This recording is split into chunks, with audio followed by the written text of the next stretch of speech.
Ginaya ko lang tong salad na to sa restaurant. Napakadali lang ng ingredients natin. Carrot or ninjin. Hiniwa ko lang siya ng thinly slice. Napaka-colorful nitong ating salad. Naghiwa rin ako ng cabbage. Inislice ko din siya ng thinly slice.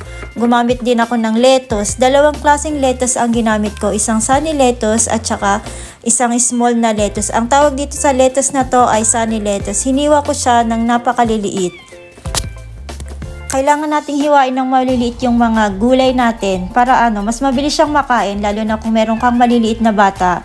Kailangan mo siyang mabilis kainin. Tsaka kapag malalaki yung hiwa ng gulay mo, parang napakahirap niyang nguyain. Kaya advice ko sa inyo, hiwain niyo siya ng maliliit. Naglagay din ako ng tomato para magdagdag ng color. Naghiwa rin ako ng sibuyas, thinly slice. Hinugasan ko siyang maigi para yung yung amoy, hindi siya maging bitter. May bitterness kasi yan kapag hindi nyo hinugasan. Pagkatapos nyo siyang hugasan, squeeze nyo yung pinakatubig or pigain. Ito pala yung pinaka-colorful nating salad. Gumawa din ako ng sarili kong dressing. Mayonnaise, soy sauce, vinegar, sugar, mirin, at saka sesame seeds na durog na siya. Tapos haluin yung maigi. Pero kung tinatamad kang gumawa ng dressings, pwede ka namang bumili. Tapos i-plating na natin siya. Ito pala inspired na Italian restaurant na kinainan namin. Ginaya ko. Ganito yung pagkakagawa nila.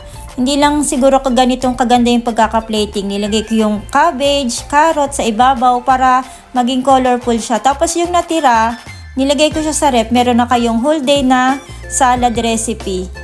Meron pang kinabukasan. Ito pala yung egg. Ihahalo nyo siya dyan sa salad.